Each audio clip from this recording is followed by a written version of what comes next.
السلام السلام السلام یا نبی السلام علیکم ورحمۃ اللہ وبرکاتہ۔ نحمدہ ونصلی ونسلم علی رسولہ الکریم، اما بعد، فاعوذ باللہ من الشیطان الرجیم، بسم اللہ الرحمن الرحیم۔ قد جاءکم من اللہ نور وکتاب مبین، صدق اللہ مولانا العظیم وبلغنا رسولہ النبی الامین المکین الکریم، ونحن علی ذلک لمن الشاہدین والشاکرین والمطمئنین والحمد للہ رب العالمین۔ آئیے نہایت ہی ادب اور احترام کے ساتھ ساری کائنات کے رہبر عقیدت میرے اور آپ کے پیارے آقا جناب احمد مجتبیٰ حضرت محمد مصطفیٰ صلی اللہ تعالیٰ علیہ وسلم کی بارگاہ گوہر ناز میں اپنی غلامی کا ثبوت پیش کرتے ہوئے بآواز بلند ہدیہ درود پاک پیش کیجیے۔ پڑھیے اللہم صلی علی سیدنا و مولانا محمد وعلی آل سیدنا مولانا محمد بارک وسلم، صلاۃ و سلام علیک یا رسول اللہ صلی اللہ تعالی علیہ وسلم۔ اس روئے والضحیٰ کی صفا کچھ نہ پوچھئے، اس روئے والضحیٰ کی صفا، روح کہتے ہیں چہرے کو، یعنی والضحیٰ چہرے والے کی صفا، صفا کے معنی ہوتے ہیں پاکیزگی۔ فرماتے ہیں اس روئے والضحیٰ کی صفا کچھ نہ پوچھئے، اس روئے والضحیٰ کی صفا کچھ نہ پوچھئے، آئینہ جمال خدا کچھ نہ پوچھئے، آئینہ جمال خدا کچھ نہ پوچھئے، ہم سے سیاہ بختوں کو سائے میں لے لیا، ہم سے سیاہ بختوں کو یعنی کالے کرتوت والے لوگوں کو، ہم سے کالے کرتوت والے لوگوں کو سائے میں لے لیا، فضل صحاب زلف دوتا کچھ نہ پوچھئے، فضل صحاب زلف دوتا کچھ نہ پوچھئے۔ شاید یہ شعر سمجھ میں نہ آیا ہو، بڑا ہی بہترین شعر ہے۔ ہم دیکھتے ہیں کبھی کہ سحاب کہتے ہیں بادل کو کہتے ہیں، یا پھر جیسے کبھی ٹھنڈی کے موسم میں کبھی صبح کے وقت وہ جھاکل ہوتی ہے اور اتنا سفید سفید ہو جاتا ہے کہ جس سے سامنے کی چیز نظر نہیں آتی۔ اس کو ہم دوسرے معنوں میں ایک سمپل سا لے لیں، یاد آ گئی بڑی اچھی بات، ہمارے یہاں دھوئیں کی گاڑی آتی ہے، دھوئیں کی گاڑی آتی ہے تو چھوٹے بچے ہوتے ہیں تو اس کے اندر چھپ جاتے ہیں، جیسے وہ دھواں نکلتا ہے تو چھوٹے بچے اس کے اندر چھپ جاتے ہیں تو دکھائی نہیں دیتے ہیں۔ تو سحاب اسی کو کہتے ہیں کہ جب کل قیامت کے دن گنہگار کو فرشتے پکڑنے جا رہے ہوں گے تو آقا رحمت صلی اللہ تعالیٰ علیہ وسلم اپنے فضل کو لے کر وہاں پر پہنچ جائیں گے، اپنے فضل و کرم کے ساتھ وہاں پر پہنچ جائیں گے اور ان گنہگاروں کو اپنی کملی میں ایسے چھپا لیں گے کہ کوئی فرشتے کو دکھیں گے نہیں۔ فرشتے ڈھونڈتے رہ جائیں گے، ڈھونڈتے رہ جائے صدر قیامت کے سپاہی، وہ کس کو ملے جو تیرے دامن میں چھپا ہو۔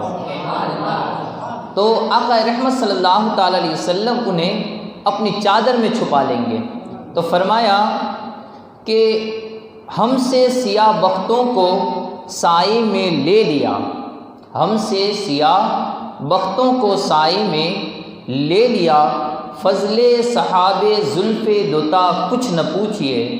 فضل صحاب زلف دوتا کچھ نہ پوچھئے، اور قوسین پر وہ نور او ادنا میں چھپ گئے، قوسین پر وہ نور او ادنا میں چھپ گئے، پھر کیا ہوا ہوا جو ہوا کچھ نہ پوچھئے، پھر کیا ہوا ہوا جو ہوا کچھ نہ پوچھئے، ان کے حضور ہاتھ پھیلانے کی دیر تھی، ان کے حضور ہاتھ پھیلانے کی دیر تھی، پھر کیا ملا؟ ملا جو ملا کچھ نہ پوچھئے۔ پھر کیا ملا؟ ملا جو ملا کچھ نہ پوچھئے، اپنے کو دے دیا، اپنے کو دے دیا ہمیں خواجہ کی شکل میں، اپنے کو دے دیا ہمیں خواجہ کی شکل میں، میرے نبی کی شان عطا کچھ نہ پوچھئے، میرے نبی کی شان عطا کچھ نہ پوچھئے۔ وہ آخری گھڑی میری بالی پہ آ گئے۔ بالی کہتے ہیں سرہانے کو۔ ملک الموت روح پائنتی کی جانب سے کھینچتا ہے، لیکن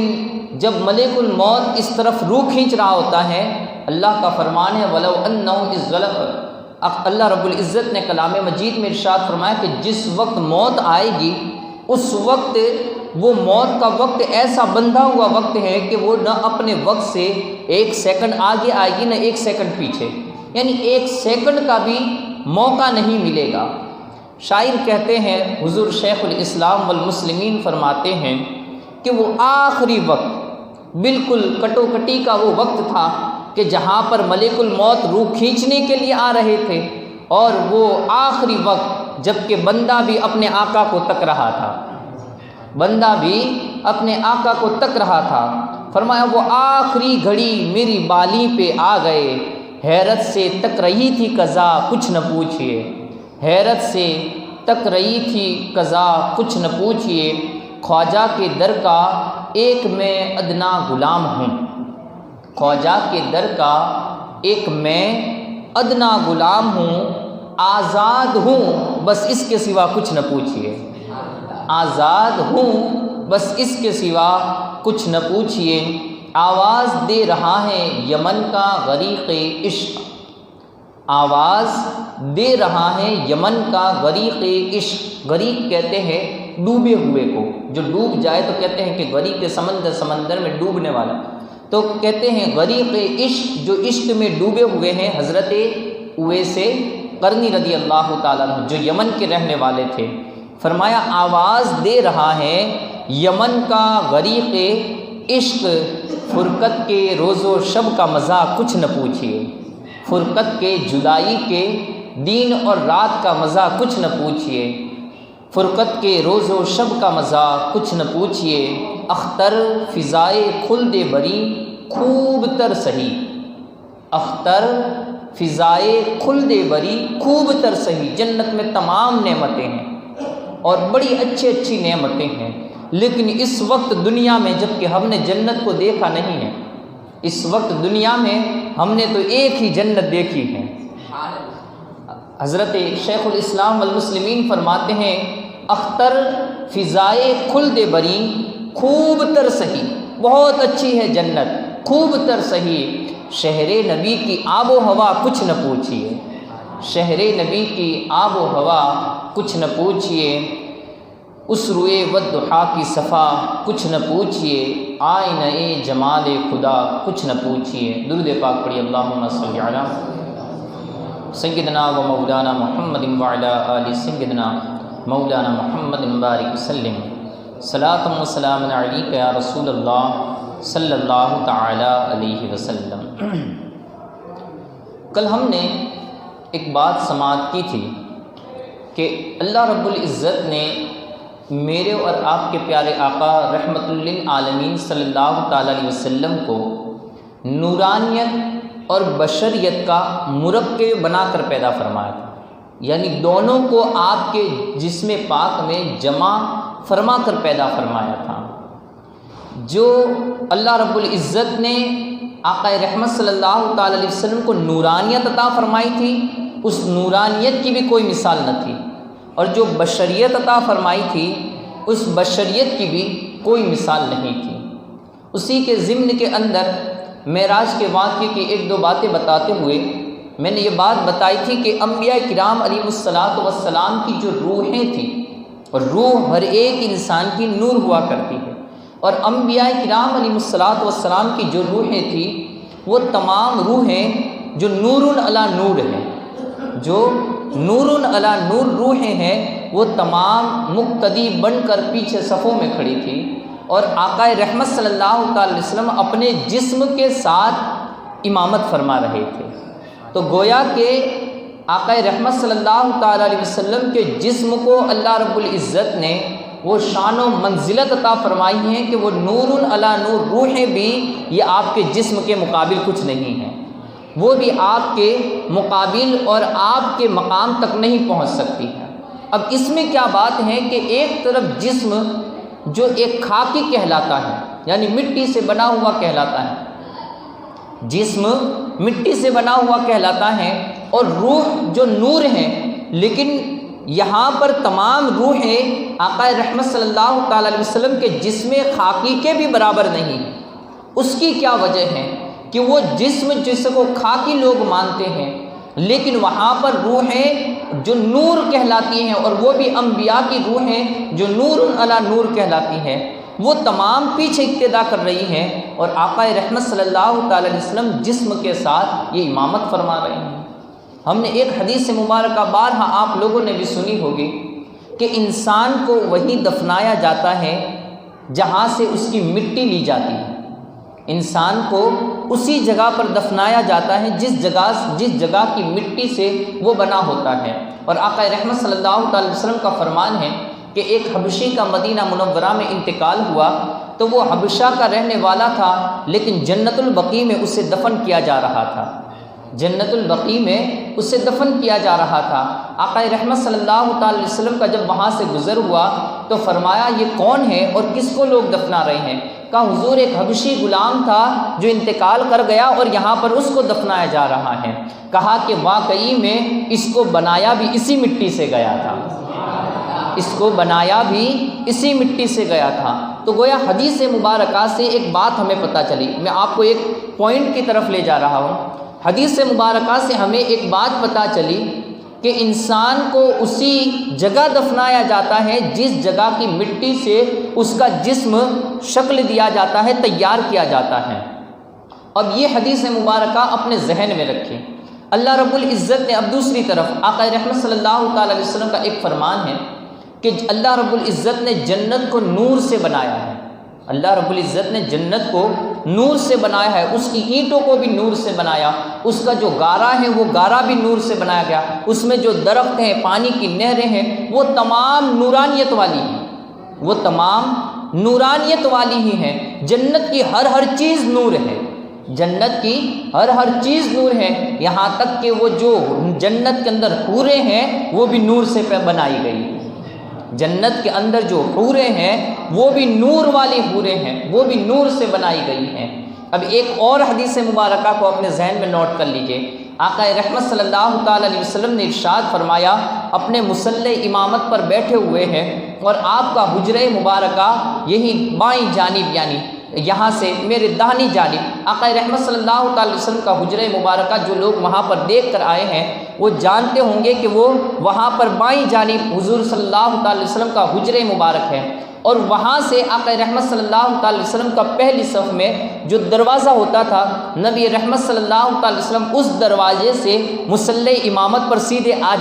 جایا کرتے تھے، وہاں سے آتے بھی تھے اور وہیں سے سیدھے گھر میں بھی چلے جایا کرتے تھے۔ تو وہ جو جگہ ہے جس کو جنت کی کیاریوں میں سے ایک کیاری کہا گیا ہے، آقا رحمت ارشاد فرماتے ہیں صلی اللہ تعالی علیہ وسلم کہ روضۃ من ریاض الجنہ، اس جگہ کی طرف اشارہ کر کے ارشاد فرمایا روضۃ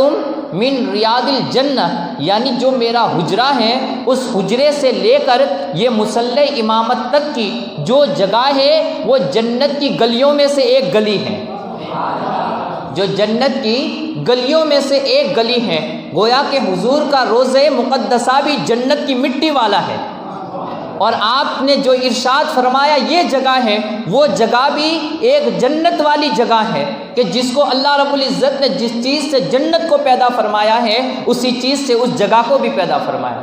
اس چیز سے اس جگہ کو بھی بنایا گیا ہے۔ اور ایک حدیث مبارکہ میرے نظروں سے گزری ہوئی ہے کہ آقا رحمت صلی اللہ تعالی علیہ وسلم نے ارشاد فرمایا کہ اللہ رب العزت نے حضرت جبریل امین کو حکم دیا کہ اے جبریل جنت کی ایک کیاری کو لے اور میرے حبیب کے حجرے سے لے کر آپ کے مصلی تک کی جو جگہ ہے اس مٹی کو وہاں سے نکال اور اس جنت کی مٹی وہاں پر ڈال دے، جنت کی مٹی کو وہاں پر ڈال دے۔ اب آپ کو اتنا تو سمجھ میں آ گیا ہوگا کہ وہ جو جگہ ہے یعنی میرے آقا کا حجرہ مبارکہ اور وہ جو بیچ کی جگہ ہے وہ جنت کی مٹی کی جگہ ہے جو نورانیت سے بنی ہے، یعنی وہ جگہ بھی نور والی جگہ ہے اور میرے آقا کو اسی جگہ پر دفنایا گیا ہے۔ اب ذرا اس حدیث مبارکہ کو جو آقا نے پہلے ارشاد فرمائی اس حبشی کے بارے میں کہ جو انسان جہاں دفنایا جاتا ہے وہیں سے اس کی مٹی سے بھی بنایا جاتا ہے، میرے آقا کو اللہ رب العزت نے جنت والی مٹی سے بنایا تھا۔ میرے آقا کو اللہ رب العزت نے جنت والی مٹی سے بنایا تھا۔ تو اب ذرا غور کیجئے کہ جنت یہ نور سے بنائی گئی ہے، جنت یہ نور سے بنائی گئی ہے، تو گویا میرے آقا کا جو جسم بھی ہے وہ بھی نور سے بنایا گیا ہے۔ میرے آقا کا جسم مبارک بھی یہ بھی نور سے بنایا گیا تھا۔ تو آپ کی روح تو نور علی نور ہے لیکن آقا کا جسم بھی نور علی نور ہے، آقا کا جسم بھی نور علی نور ہے۔ آپ کو سمجھ میں آئی یا نہیں بات؟ تو رحمت عالم صلی اللہ تعالی علیہ وسلم کا جسم پاک جو نور سے ہی بنایا گیا تھا، جو نورانیت والی وہ جگہ ہے، وہ مٹی ہے جس مٹی کو پھر ایک تو یہ سے ہی جو فضیلت حاصل تھی کہ وہ نورانیت والی مٹی تھی۔ اب دیکھیے کہ جنت ہے، جنت کو بھی بڑی فضیلت حاصل ہے اور اسی وجہ سے متقیوں کا وہ مقام بنائی گئی ہے، اور پھر وہ جنت کی وہ مٹی اور وہ زمین وہاں پر بھی پائی گئی۔ لیکن جب اس جنت والی مٹی کو میرے آقا کے جسم سے نسبت ہو گئی، ایک تو وہ نور والی مٹی تھی، یہ بات تو نور والی تھی، لیکن پھر اس کے ساتھ میرے آقا رحمت صلی اللہ تعالی علیہ وسلم کا منسلک ہو جانا، یعنی اس جسم کا، اس مٹی کا جسم مصطفیٰ صلی اللہ تعالی علیہ وسلم کے ساتھ ٹچ ہو جانا۔ بزرگان دین فرماتے ہیں کہ وہ جو مٹی آج بھی جو میرے آقا کے جسم اطہر سے لگی ہوئی ہے، جس کے اوپر میرے آقا کا جسم ہے، بزرگان دین فرماتے ہیں کہ عرش معلیٰ سے بھی افضل ہے، عرش معلیٰ سے بھی افضل ہے، کیونکہ عرش نور سے پیدا کیا گیا ہے، عرش نور سے پیدا کیا گیا ہے، اور وہ عرش بھی کیا عرش کہ جس پر مصطفیٰ کے قدم پڑے ہوئے ہیں، مصطفیٰ کے قدم پڑے ہوئے ہیں، اور جو جگہ میرے مصطفیٰ کے سر کے نیچے ہے، میرے مصطفیٰ کے سر کے نیچے ہیں، ذرا غور کیجئے کہ اللہ رب العزت نے اس مٹی کو عرش سے بھی اونچا مقام عطا کر رکھا ہے، عرش سے بھی اونچا مقام عطا کر رکھا ہے۔ الغرض اللہ رب العزت نے پھر جب حضرت آدم علیہ نبی جنا علیہ السلام کو پیدا فرمایا اور پھر آپ کی توبہ بھی قبول ہو گئی، اس کے بعد زمین پر آپ کی نسل کا ایک سلسلہ جاری ہو گیا۔ حضرت آدم علیہ نبی جنا علیہ السلام کے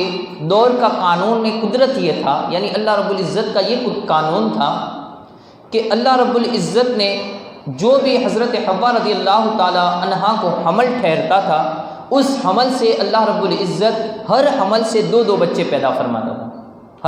ہر حمل سے دو بچے عطا فرماتا تھا، یعنی ہر حمل سے 2 بچے پیدا ہوتے تھے۔ اب یہ دو بچے پیدا ہوتے رہے یہاں تک کہ حضرت حوا رضی اللہ تعالی عنہا یہ 20 مرتبہ حاملہ ہوئی۔ کل حضرت آدم علیہ نبی جنا علیہ السلام کے یہ 40 بیٹے ہو گئے، یعنی 20 لڑکے تھے اور 20 لڑکیاں تھیں۔ اس کے بعد جب دیکھیے کہ وہ نور تھا، وہ حضرت آدم علیہ نبی جنا علیہ السلام کی پیشانی میں جگمگا رہا تھا، اور ایک روایت میں آتا ہے کہ جب حضرت آدم علیہ نبی جنا علیہ السلام جنت میں تھے تو 70,000 فرشتے ہما وقت حضرت آدم علیہ نبی جنا علیہ السلام کے سامنے چلتے رہتے تھے۔ حضرت آدم جہاں جاتے تو حضرت آدم اگر سامنے کی طرف چلتے تو پیچھے فرشتے پیچھے کے قدم پر پیچھے کی جانب چلتے، لیکن حضرت آدم کی پیشانی کو تکتے رہتے۔ ایک دن حضرت آدم نے رب کی بارگاہ میں عرض کی، مولا یہ کیا معاملہ ہے، فرشتے ہما وقت مجھے ہی تکتے رہتے ہیں، فرشتے ہما وقت مجھے ہی تکتے رہتے ہیں، یہ کیا معاملہ ہے؟ ابھی انسان کو کچھ پتہ نہ ہو کہ اس کے اندر کیا خوبیاں ہے، اور کوئی انسان سامنے بیٹھا اس کو تکتا ہی رہے تو اس کو بھی پوچھنے میں اس کو بھی حیرت ہوگی، تعجب ہوگا کیا معاملہ ہے، کئی دیر سے تک رہا ہے، اور وہ فرشتے ہما وقت حضرت آدم کو تکتے رہتے۔ اللہ کی بارگاہ میں سوال کیا، مولا یہ کیا معاملہ ہے، فرشتے ہما وقت تکتے رہتے ہیں؟ تو پھر حضرت آدم کے اوپر اللہ نے ظاہر فرمایا، کہا اے آدم وہ تجھے نہیں، وہ میرے مصطفیٰ کے نور کو تکتے ہیں، وہ میرے مصطفیٰ کے نور کو تک رہے ہیں۔ کہا مولا پھر وہ نور کی زیارت مجھے بھی کرا دے۔ تو اللہ رب العزت نے وہ نور مصطفیٰ کو حضرت آدم علیہ نبی گنا علیہ الصلاۃ والسلام کے دیدار یعنی حضرت آدم کو دیکھنے کے لیے اس نور کو حضرت آدم کے انگوٹھے میں عطا فرمایا، حضرت آدم کے انگوٹھے میں رکھا۔ حضرت آدم نے جیسے ہی نور مصطفیٰ کو دیکھا، آپ نے فوراً اپنے لبوں سے لگا کر آنکھوں سے لگا لیا، اپنے لبوں سے لگا کر اپنے آنکھوں سے لگایا۔ یہ سنت اسی وقت سے شروع ہوئی، حضرت صدیق اکبر رضی اللہ تعالیٰ عنہ نے اسے حدیث بنا دیا، اسے حدیث بنا دیا۔ سنت تو حضرت آدم سے چلی تھی، محمد مصطفیٰ صلی اللہ تعالیٰ علیہ وسلم کے نام کا بوسہ لینا یہ سنت تو حضرت آدم نے شروع کی تھی، لیکن میرے آقا بیٹھے ہوئے تھے اور حضرت ابو بکر نے اذان میں جب بلال کو اشہد ان محمد رسول اللہ کہتے ہوئے سنا تو آپ نے فوراً اپنے انگوٹھے اٹھائے اور پھر چوما۔ میرے آقا نے ایک اور واضح ایک سند عطا فرما دی، کہا جو بھی میرے ابو بکر کی طرح کرے گا اس پر میری شفاعت واجب ہے، جو بھی میرے ابو بکر کی ادا کو اپنائے گا اس پر میری شفاعت واجب ہے۔ تو گویا ابو بکر نے اسے حدیث بنا دیا۔ میرے آقا کے سامنے جو فعل کیا جائے اور آقا اسے دیکھ کر خوش ہو جائے تو وہ حدیث بن جایا کرتی ہے۔ تو حضرت آدم علیہ نبی علیہ الصلاۃ والسلام کی پیشانی کے اندر پھر سے وہ نور رکھ دیا گیا اور ہمہ وقت وہ فرشتے چلتے رہتے۔ حضرت آدم کی اولادیں ہوتی رہی یہاں تک کہ اب جب نور مصطفیٰ کو منتقل کرنے کا وقت آیا، کیونکہ اسے ظہور میں بھی لانا تھا، تو اب حضرت آدم کا آخری وقت آنے والا تھا اور وہ نور مصطفیٰ کو آگے منتقل کرنا تھا۔ پھر اللہ رب العزت نے نور مصطفیٰ کو منتقل کرنے کے لیے جو پھر ایک ایسا باب چنا کہ جس کے چننے کے اندر بھی اللہ نے اپنی جو قدرت کا جو قانون چل رہا تھا اب تک اس قانون قدرت کو بدل دیا۔ اب تک ہر حمل سے 2 بچے پیدا ہوتے تھے، لیکن جب نور مصطفیٰ کو منتقل کرنے کی باری آئی تو حضرت شیس علیہ السلام اکیلے پیدا ہوئے۔ حضرت شیس علیہ السلام یہ اکیلے پیدا ہوئے اور نور مصطفی پھر ان کی پیشانی کے اندر جگمگاتا رہا۔ حضرت شیس علیہ السلام ایک دن جوان ہو گئے اور پھر رشتہ چننے کی باری آئی۔ حضرت آدم علیہ نبی علیہ السلام بیٹھے ہوئے تھے، حضرت شیس بھی سامنے بیٹھے ہوئے تھے۔ حضرت آدم نے حضرت شیس کو دیکھا تو پھر نصیحت کرنے لگے، کہا بیٹا شیس میں نے جب جنت کی وہ تمام پہلے کی باتیں نکلی تو اپنے بیٹوں کو سناتے جا رہے تھے۔ حضرت شیس علیہ السلام بھی موجود تھے۔ حضرت شیس علیہ السلام کے سامنے آپ نے جنت کی بھی احوال بیان کیے، وہاں عرش الہی کے بھی احوال بیان کیے۔ وہ جس جگہ پر نام محمد لکھا ہوا دیکھا تھا، لوح و قلم، عرش و کرسی وغیرہ تمام پر جہاں جہاں نام محمد کے وہ برکات دیکھے تھے وہ تمام کے تمام اپنے بیٹوں کو سناتے جا رہے تھے۔ گویا میں حضرت آدم علیہ نبی جنا علیہ السلام بھی میرے آقا کا میلاد منا رہے تھے،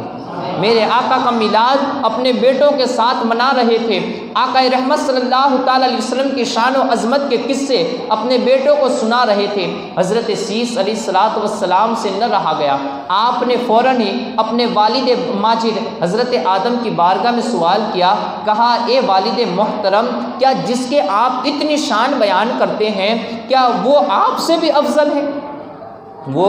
آپ سے بھی افضل ہے۔ حضرت آدم علیہ نبی علیہ السلام جو ابھی تک آپ کی تقریر جاری تھی آپ خاموش ہو گئے۔ حضرت شیس نے دوسری مرتبہ سوال کیا، آپ خاموش ہو گئے، چونکہ اب ایک ایسی کڑی لگانی تھی کہ جس کو کھول کوئی نہ پائے۔ حضرت آدم کی بارگاہ میں حضرت شیس علیہ السلام نے تیسری مرتبہ یہ سوال کیا۔ اب حضرت آدم علیہ السلام نے جو جواب عطا فرمایا، کہا کہ اے شیس اور اے میرے تمام بیٹوں سن لو، میں وہ جواب دے رہا ہوں جو اللہ رب العزت نے مجھے عطا فرمایا تھا۔ فرمایا لولاک لما خلقت الافلاک ولا الدنیا ولا الآخرہ ولا السماوات ولا الارض ولا العرش ولا الکرسی ولا اللوح ولا القلم ولا الجنة ولا النار لولا محمد ما خلقتک یا آدم۔ کہا اے آدم تو اپنی بات کر رہا ہے، کہا اے میرے بیٹو تم میری بات کر رہے ہو، اگر اللہ رب العزت ان کو پیدا نہ کرتا،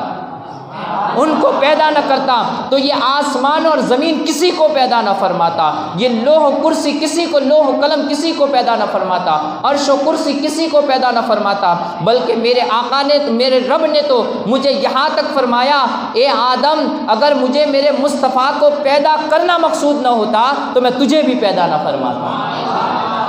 اگر میرے مصطفیٰ کو پیدا کرنا مقصود نہ ہوتا تو میں تجھے بھی پیدا نہ کرتا۔ حضرت شیس علیہ الصلاۃ والسلام وہیں پر خاموش ہوئے۔ اب جان لیا کہ یہ جو شان ہے وہ شان مصطفیٰ ہے، وہ عظمت والے رسول صلی اللہ تعالیٰ علیہ وسلم کی شان ہے۔ حضرت آدم علیہ نبی گنا علیہ الصلاۃ والسلام نے حضرت شیس علیہ الصلاۃ والسلام کو وصیت فرمائی، کہا بیٹا یہ جو تیری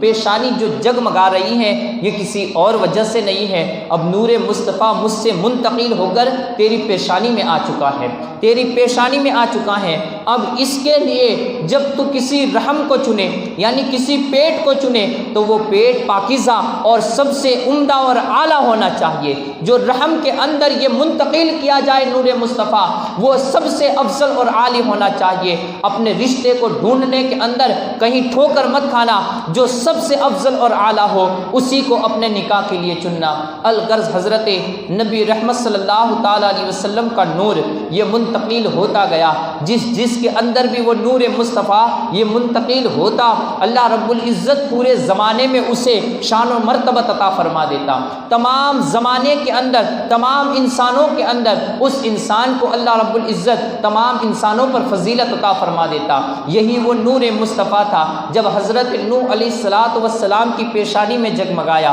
جب حضرت نوح علیہ الصلاۃ والسلام کی صلب اطہر کے اندر نور مصطفیٰ کو منتقل کیا گیا۔ طوفان نوح آیا، 6 مہینے تک طوفان رہا، لیکن حضرت نوح علیہ الصلاۃ والسلام جنہوں نے طوفان سے بچنے کے لیے ایک کشتی کو تیار فرمائی تھی، ایک کشتی تیار کی گئی تھی، حضرت نوح علیہ الصلاۃ والسلام اس کشتی کے اندر تیار ہو گئے۔ آپ دیکھیے کہ اس زمانے کے حساب سے جو ایک عام کشتی تیار کی گئی تھی حضرت نوح علیہ الصلاۃ والسلام نے اسے تیار فرمایا تھا۔ 6 مہینے تک اتنا طوفان تھا اور ایسا پانی کہ پوری دنیا کا کوئی خطہ ایسا نہیں تھا، کوئی پہاڑ ایسا نہیں تھا جو پانی کے بغیر کا نظر آ رہا ہو، جو پانی کے بغیر کا نظر آ رہا ہو۔ کوئی پوری دنیا کے اندر کوئی پہاڑ ایسا نہیں تھا، کوئی جگہ ایسی نہیں تھی جہاں پر پانی موجود نہ ہو، بلکہ آپ تاریخ کو اٹھا کر دیکھ لیجئے، خانہ کعبہ کی دیواریں بھی جو حضرت آدم نے بنائی تھی وہ طوفان نوح کے وقت منہدم ہو گئی تھی، وہ بھی گر گئی تھی، لیکن وہ کشتی نوح جو اتنے طوفان ہونے کے باوجود، وہ بیت اللہ میں ایک اشارہ دے رہا ہوں، وہ بیت اللہ جو خدا کا گھر ہے لیکن طوفان نوح کے اندر اس کی بھی دیواریں منہدم ہو چکی تھی۔ یہاں پر اتنا طوفان ہونے کے باوجود بھی اس کشتی نوح کا سہارا کون بنا؟ اس کشتی نور کا سہارا کون بنا؟ وہ جو کشتی نور کا سہارا بن کر اسے تراتا رہا وہ کوئی اور چیز نہیں تھی، وہ نور مصطفیٰ صلی اللہ علیہ وسلم، وہ مصطفیٰ جان رحمت صلی اللہ تعالیٰ علیہ وسلم کا نور تھا جو کشتی نوح کو تراتا رہا۔ 6 مہینے تک کی مسافت طے ہو گئی لیکن کشتی کو آج تک نہ آئی، اور حضرت نوح علیہ الصلاۃ والسلام کے بعد پھر وہ نور یہ منتقل ہوتا رہا یہاں تک کہ حضرت ابراہیم علیہ الصلاۃ والسلام میں آیا۔ ہر ایک نبی کے بعد ہم انشاءاللہ اس کو جو آقا رحمت صلی اللہ تعالی علیہ وسلم کے آباء و اجداد اور خاندان کی جو روایتیں ہیں اسے کل سماعت کرتے ہوئے چلیں گے، لیکن آج نور مصطفیٰ کے جو فضائل ہیں اسے دیکھ لیں کہ نور مصطفیٰ پھر حضرت ابراہیم علیہ نبی جنا علیہ الصلاۃ والسلام میں آیا، جہاں پر پوری قوم یہ حضرت ابراہیم کی دشمن ہو چکی تھی، پوری قوم حضرت ابراہیم کی دشمن ہو چکی تھی، یہاں تک کہ پھر ان کے لیے انہوں نے ایک ایسی چال بنائی کہ حضرت ابراہیم علیہ نبی جنا علیہ الصلاۃ والسلام کے لیے ایک بہت بڑا آتش کدہ تیار کیا گیا، ایک بہت بڑی آگ تیار کی گئی، جس آگ کے اندر حضرت ابراہیم علیہ الصلاۃ والسلام کو پھینکے جانے کا منصوبہ بنانے لگے۔ اتنی بڑی آگ تیار کی گئی کہ انہوں نے آگ تو لگا دی، آتش کدہ تو تیار کر لیا، لیکن اب حضرت ابراہیم کو اس میں کس طریقے سے پھینکے یہ ان کے بھی سمجھ میں نہ آ رہا تھا، کیونکہ وہ آگ اس قدر تپش والی اور اس کے شعلے آسمانوں سے باتیں کر رہے تھے، اب وہ آگ کے پاس جانا ہی ممکن نہ تھا۔ تو اب ایسی صورت صورت کے اندر حضرت ابراہیم کو کیسے اس میں پھینکا جاتا۔ الغرض داستان بڑی لمبی ہے، شیطان نے کئی ہیلے بہانے بتائے اور اس کے بعد حضرت ابراہیم علیہ السلام کو اس نار نمرود کے اندر ڈالا گیا۔ جب حضرت ابراہیم علیہ السلام اس نار نمرود کے اندر ڈالے گئے، اب اس طرف سے ڈالے تو گئے لیکن وہاں پر وہ نار جو آگ تھی، جو دوزخ، جو ایک آگ لگی ہوئی تھی اور اس کا آتش کدے کی، اس آتش کدے کی آگ یہ آسمانوں سے باتیں کر رہی تھی۔ اس آتش کدے کو گلزار بنانے والی ذات کون سی تھی؟ اس آتش کدے کو گلزار بنانے والی ذات کون سی تھی؟ وہ حضرت ابراہیم کی پیشانی کے اندر اور آپ کی صلب اطہر کے اندر جو نور مصطفیٰ صلی اللہ تعالی علیہ وسلم جگمگا رہا تھا، اسی کے برکات تھے کہ حضرت ابراہیم پر وہ آگ گلزار بنا دی گئی۔ حضرت ابراہیم پر وہ آگ گلزار بنا دی گئی۔ میں آپ دیکھیے کہ میں ایک دو روایتوں کو آپ کے سامنے رکھ کر بتا رہا ہوں۔ یہ بات ایسے کسی کتاب کے اندر نہیں گئی ہے، بلکہ صرف شان مصطفیٰ کے حساب سے میں میرے اور آپ کے پیارے آقا اور اللہ کے حبیب کو اللہ نے جو شان عطا فرمائی ہے اسی سے ایک بات اخذ کی ہے کہ آپ دیکھیں بنی اسرائیل کے اندر 70,000 کلام مجید کے اندر اس بات کو اللہ نے بیان فرمایا ہے کہ بنی اسرائیل میں 70,000 نبیوں کو یہودیوں نے قتل کر دیا۔ 70,000 نبیوں کو یہودیوں نے قتل کر دیا۔ اب وہ قتل کس طریقے سے کرتے کہ وہ انبیاء کبھی کہیں اکیلے مل جاتے، کوئی نبی اکیلے میں ہوتا تو 2-4 لوگ انہیں قتل کر دیتے تھے، کہیں ان کا منصوبہ بنا کر 2-4 لوگ مل کر انہیں قتل کر دیتے تھے۔ اس طریقے سے یعنی الگ الگ منصوبے بنا کر کئی انبیاء کرام، روایتوں میں آتا ہے 40,000 انبیاء کرام، کئی روایتوں میں آتا ہے 70,000 انبیاء کرام علیہ السلام کو شہید کر دیا گیا۔ حضرت زکریا علیہ السلام کو شہید کر دیا گیا۔ لیکن یہاں پر کیا معاملہ ہے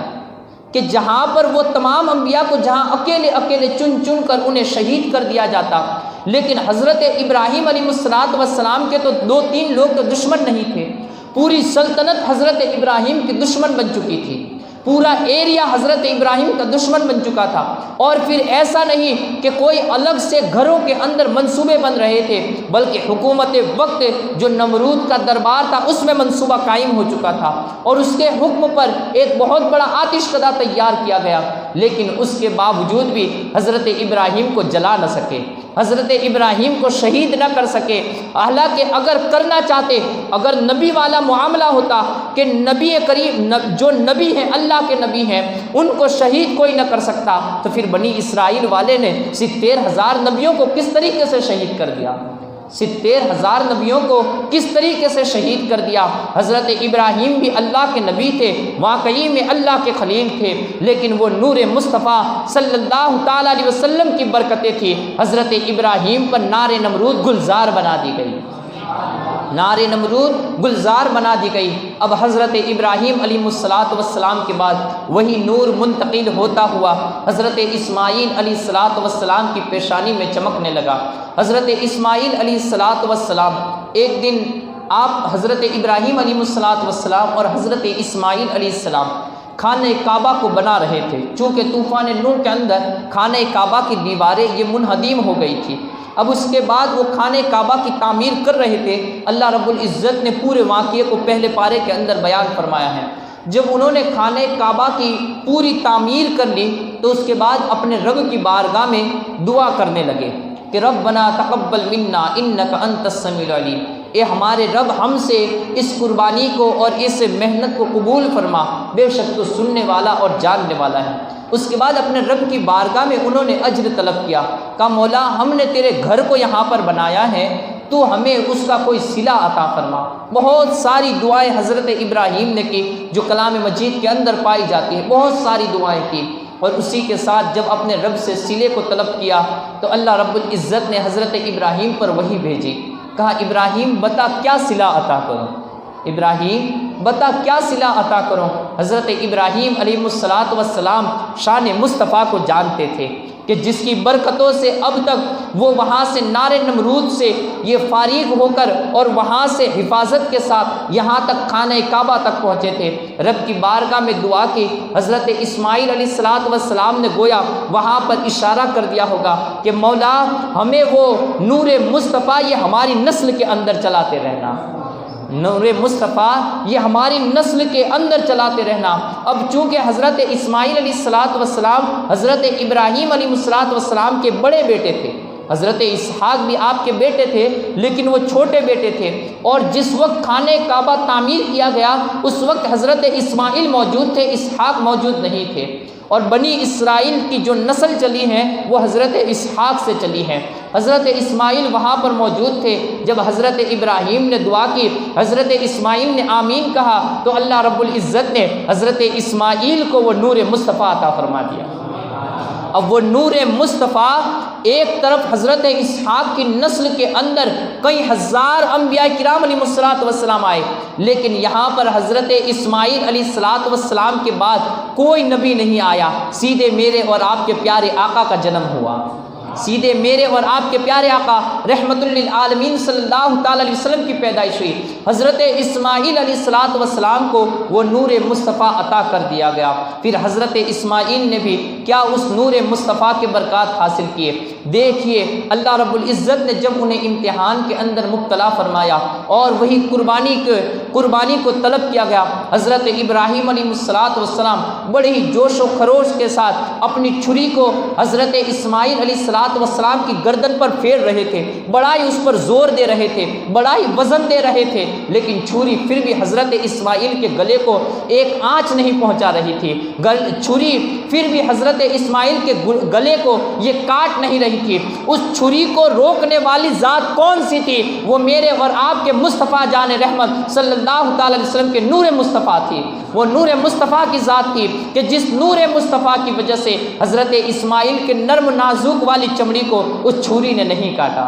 اس چھری نے نہیں کاٹا۔ یہ نور مصطفیٰ کی برکت تھی جو حضرت اسماعیل علیہ الصلوۃ والسلام بھی انہوں نے بھی اس کی برکتیں حاصل کی۔ الغرض اللہ کو تو اس نور کے ظہور میں لانا منظور تھا، اللہ رب العزت کا مقصد اور اس کا ارادہ یہی تھا کہ وہ نور مصطفیٰ کسی طریقے سے ظہور میں آئے۔ حضرت ابراہیم کا امتحان لے لیا گیا، لیکن چونکہ نور مصطفیٰ تو اسماعیل میں موجود تھا، اب اسماعیل کو کس طریقے سے شہید وہاں پر ان کی قربانی پیش کر دی جاتی، کیونکہ نور مصطفیٰ یہ ان کے اندر موجود تھا۔ الغرض حضرت اسماعیل علیہ الصلوۃ والسلام سے آپ کی نسل کے اندر یہ نور مصطفیٰ یہ نسلاً بعد نسل چلتا رہا، یہاں تک کہ پھر حضرت موسیٰ علیہ الصلوۃ والسلام کا زمانہ آیا۔ حضرت موسیٰ علیہ الصلوۃ والسلام چونکہ بنی اسرائیل میں موجود تھے، لیکن شان مصطفیٰ کے ضمن کے اندر اللہ رب العزت نے حضرت موسیٰ علیہ الصلوۃ والسلام کو بڑی شان عطا فرمائی تھی، بڑی اونچائی کے مقام عطا فرمائے تھے، یہاں تک کہ حضرت موسیٰ علیہ الصلوۃ والسلام کی ایک شان یہ ہے کہ آپ اللہ رب العزت سے ڈائریکٹ کلام کیا کرتے تھے،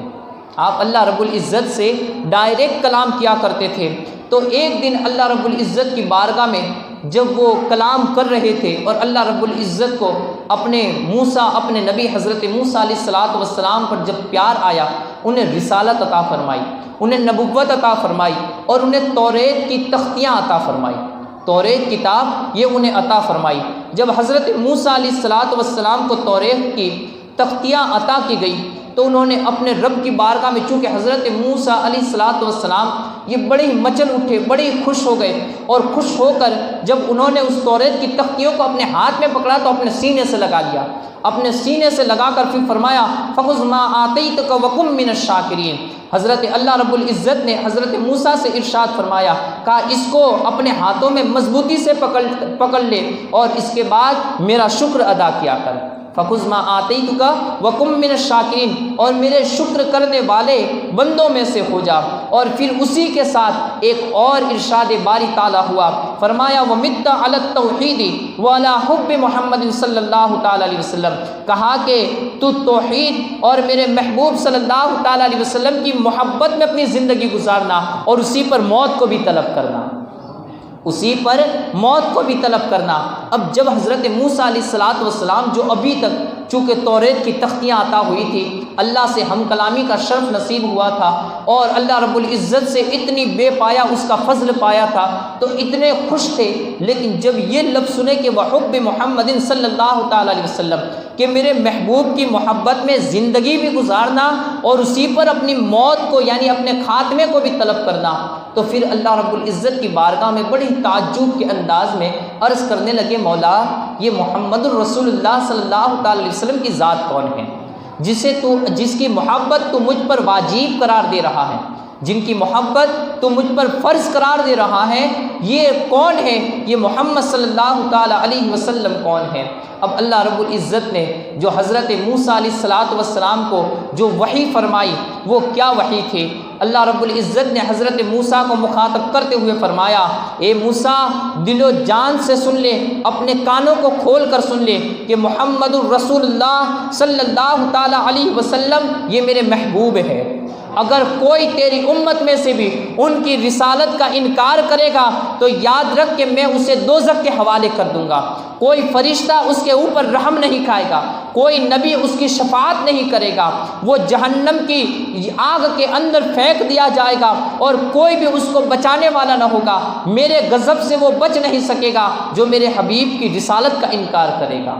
جو میرے حبیب کی رسالت کا انکار کرے گا وہ میرے غضب سے بچ نہ سکے گا۔ اور اے موسیٰ تو بھی ان کی محبت میں رہنا، تو بھی ان سے محبت کرتے رہنا، اس لیے کہ اگر تو نے ان سے محبت نہ کی، میں نے ان کی محبت کی وجہ سے اور انہی کے نور کی وجہ سے میں نے تجھے رسالت بھی عطا فرمائی ہے، انہی کے صدقے میں نے تجھے نبوت بھی عطا فرمائی ہے، توریت کی تختیاں یہ اسی وجہ سے عطا فرمائی ہیں تاکہ تو میرے مصطفیٰ کی شان کے خطبے لوگوں کو سناتا پھرے، میرے مصطفیٰ کی شان میں تقریریں کرتا ہوا چلے۔ اے موسیٰ میرے مصطفیٰ کی شان کو بیان کرتے رہنا ورنہ تجھ سے بھی یہ رسالت چھین لی جائے گی۔ حضرت موسیٰ علیہ السلام نے وہاں پر قبول کیا، کہا مولا میں تیرے محبوب سے محبت کروں گا، ان پر ایمان بھی لاتا ہوں، اور اگر وہ میرے زمانے میں موجود ہو جائے تو میں ان کا امتی بن کر اپنی زندگی گزاروں گا،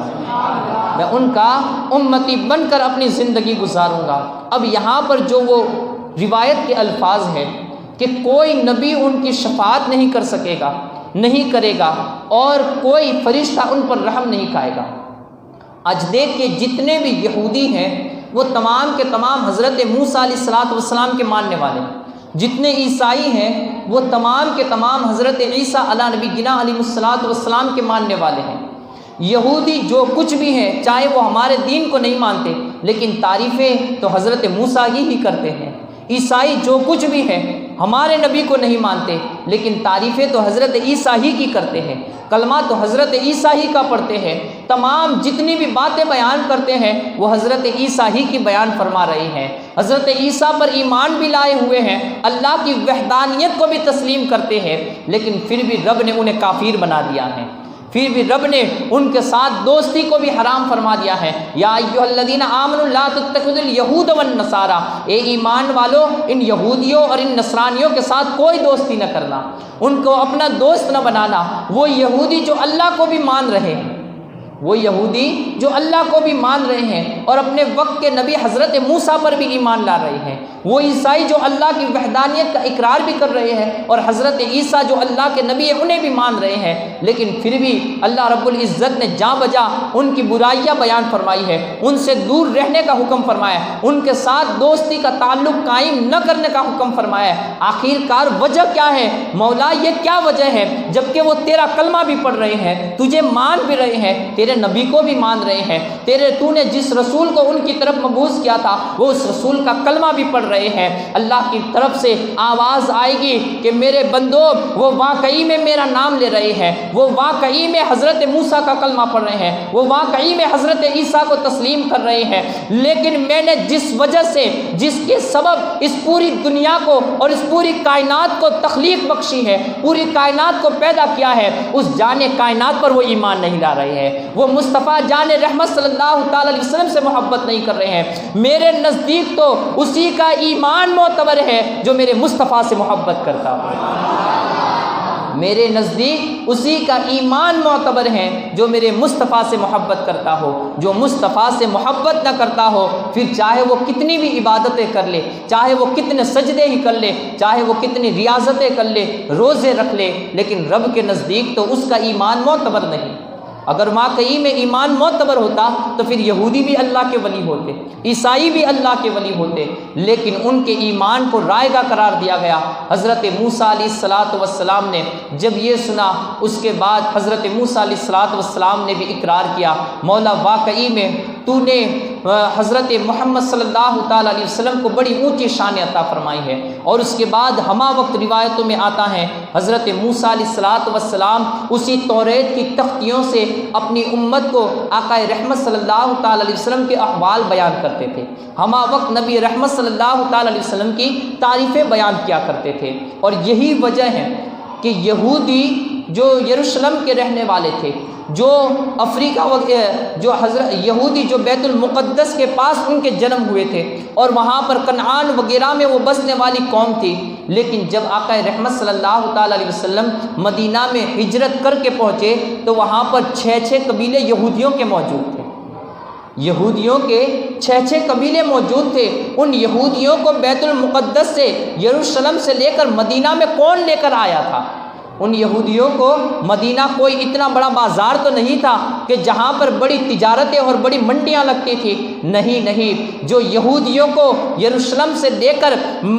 مدینہ منورہ کی وہ نخلستانی سرزمین پر، جہاں پر صرف جنگل و بیابان تھا، جہاں پر صرف بیماریاں ہی بیماریاں تھیں، میرے آقا کے قدم فرمان رکھنے سے پہلے جہاں پر بیماریاں ہی بیماریاں تھیں، لیکن وہ یہودی وہاں سے چل کر اس بیماری والی سرزمین پر رہ رہے تھے۔ آخر کون سی وجہ تھی کہ وہ یہودیوں نے اس نخلستان کو یہ قبول کر لیا تھا اور وہیں پر رہنے لگے تھے؟ تو یہ تمام حضرت موسیٰ کے خطبے اثر کر گئے تھے۔ حضرت موسیٰ علیہ السلام کی وہ تعلیمات تھی کہ وہ مصطفیٰ، وہ جان رحمت، وہ جان کائنات صلی اللہ تعالیٰ علیہ وسلم جب مکہ میں پیدا ہوگا تو وہ ہجرت کر کے اس کا جو جائے وفات ہوگی، جو اس کے انتقال کی جگہ ہوگی، وہ مدینہ منورہ کی سرزمین ہوگی۔ اور یہی وہ قول تھے جو یہودیوں کو یروشلم سے لے کر مدینہ تک لے آئے تھے، یروشلم سے مدینہ تک لے آئے تھے۔ وہ حضرت مصطفیٰ جان رحمت صلی اللہ تعالیٰ علیہ وسلم کی محبت تھی، لیکن پھر ان کی بدبختی کہ انہوں نے حسد کیا کہ وہ مصطفیٰ یہ ہماری نسل میں کیوں پیدا نہ ہوئے، وہ مصطفیٰ یہ ہمارے بنی اسرائیل میں کیوں پیدا نہ ہوئے۔ بس اسی حسد کی وجہ سے وہ ایمان نہیں لائے، اور اسی حسد کی وجہ سے وہ آج بھی مصطفیٰ جان رحمت صلی اللہ تعالیٰ علیہ وسلم سے دشمنی کرتے پھر رہے ہیں۔ الغرض اس کے بعد حضرت عیسیٰ علیہ نبی گنا علیہ السلام کا زمانہ آیا۔ حضرت عیسیٰ علیہ السلام نے تو آقا رحمت صلی اللہ تعالیٰ علیہ وسلم کی وہ تعریفیں بیان فرمائی۔ ایک دن اپنے حواریوں کو دیکھا کہ وہ مچھلیاں پکڑ رہے تھے۔ حضرت عیسیٰ علیہ السلام وہاں پر پہنچے اور پھر ان کو کہا بڑی تم نے تجارتیں کر لی، بڑی ہی تم نے دنیا کما لی، آؤ میرے پاس بھی بیٹھو، میں تمہیں ایک ایسا قصہ سنانے والا ہوں، میں تمہیں ایک ایسی شان والے رسول کی باتیں سنانے والا ہوں جس کو سن کر تمہارے ایمان میں تازگی آ جائے گی، تمہارے رزق میں برکتیں پیدا ہو جائے گی۔ حضرت عیسیٰ علیہ نبی گنا علیہ السلام گویا اپنے حواریوں کے درمیان اب اپنے آقا رحمت صلی اللہ تعالی وسلم کے میلاد کو بیان کرنے جا رہے تھے۔ تمام حواریوں کو جمع کر لیا اور اس کے بعد میرے مصطفیٰ جان رحمت صلی اللہ تعالی علیہ وسلم کے قصے اور کہانیوں کو بیان کرنے لگے۔ کبھی آپ کا حلیہ مبارک بیان فرماتے، کبھی آپ کی صورت کو بیان فرماتے، کبھی آپ کی سیرت کے کچھ لمحات کو بیان فرماتے، کبھی آپ کو اللہ رب العزت جو شان عطا فرمانے والا تھا اس شان کے قصے بیان فرماتے۔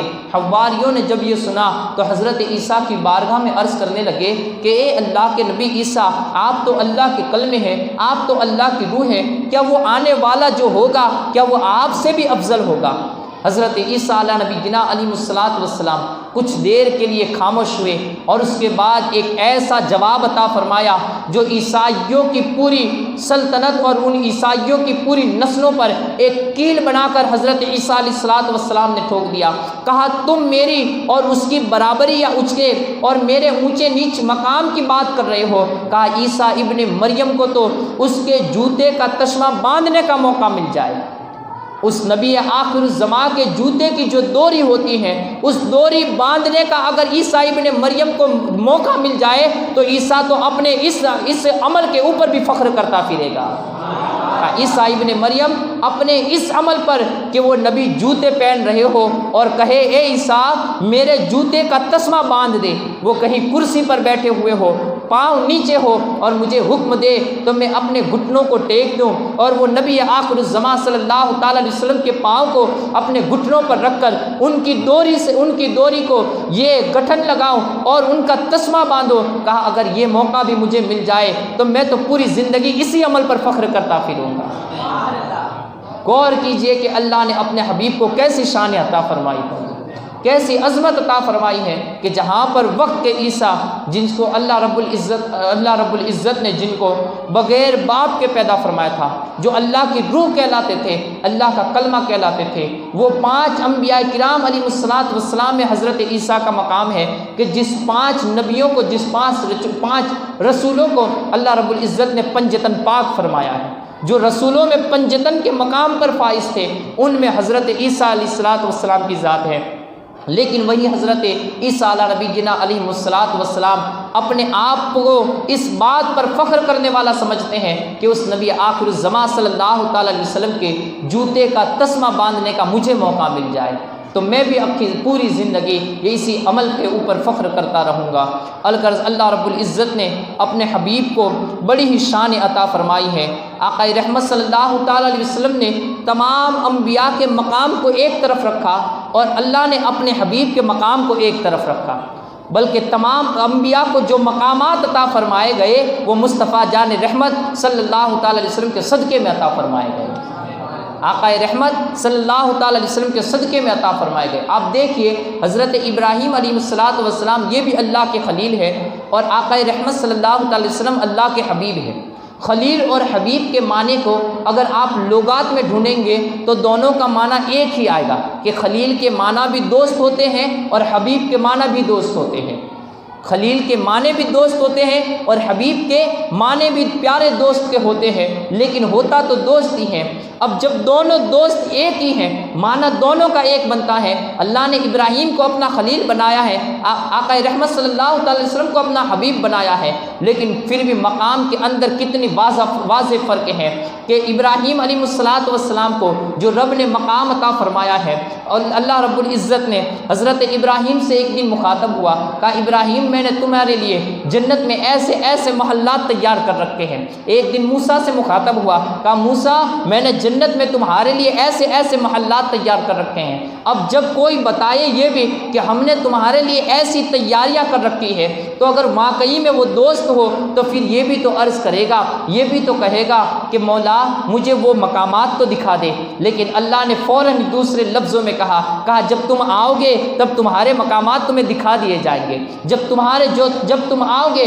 تو تمہارے محلات جو تشکیل پائے ہیں وہ تمہیں اس وقت دکھا دیے جائیں گے. اب ایک دوست یہ ہے، آج ہم اگر دنیاوی مثال لے لیں کہ ہمارے 2 دوست ہو، ایک دوست کے بارے میں جو وہاں ہم سے کہیں دور رہ رہا ہے، لیکن ہم کہہ رہے ہیں کہ جب میں نے تیرے لیے یہاں پر اپنے کمرے کو ایسا ایسا سجا کر رکھا ہے، لیکن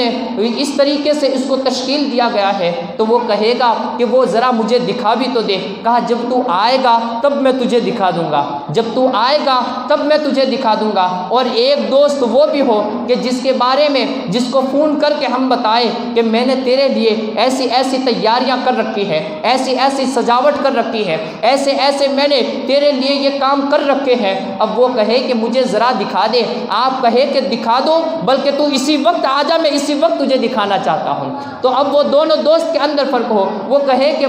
بھائی میں آ نہیں سکتا، کہا میں تجھے سواری بھیج دوں گا، تو میری سواری کے اوپر سوار ہو جانا اور اسی پر آ جانا اور یہاں آ کر ان تمام محلات کو دیکھ جانا. وہاں پر حضرت ابراہیم کی بات تھی تو انہیں کہا گیا کہ جب تم آؤ گے تب تمہیں تمہارے مقامات دکھا دیے جائیں گے. لیکن ایک طرف اپنے حبیب سے بھی مخاطب ہوا، کہا مولا محبوب میں نے تیرے لیے ایسے ایسے مقامات تیار کر رکھے ہیں، ایسی ایسی سجاوٹیں تیرے لیے تیار کر رکھی ہے، مولا مجھے بھی تو وہ مقامات کا نظارہ کرا دے. کہا حبیب دیر کس بات کی ہے، اسی وقت آ جا. مولا بڑی ہی دور کی بات ہے، اس وقت کیسے آ سکتا ہو؟ اللہ نے ارشاد فرمایا میں جبریل امین کو براق لے کر بھیج رہا ہوں، اسی پر سوار ہو جا اور سوار ہو کر ابھی آ جا، میں تجھے تیرے مقامات کو اسی وقت دکھا دوں گا،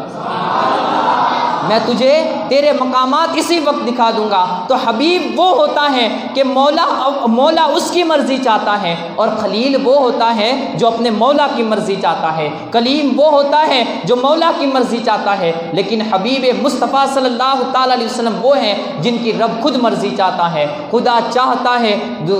دو جہاں چاہتے ہیں، خدا کی رضا چاہتے ہیں دو عالم، خدا چاہتا ہے رضائے محمد۔ خدا کی رضا چاہتے ہیں دو عالم، خدا چاہتا ہے رضائے محمد۔ انشاءاللہ اس سے آگے کل کو سماعت کریں گے۔ رب کی بارگاہ میں دعا ہے اللہ رب العزت ہمیں نیک کام کرنے کی توفیق عطا فرمائے، برے کاموں سے بچائے، صراط مستقیم کی ہدایت نصیب فرمائے۔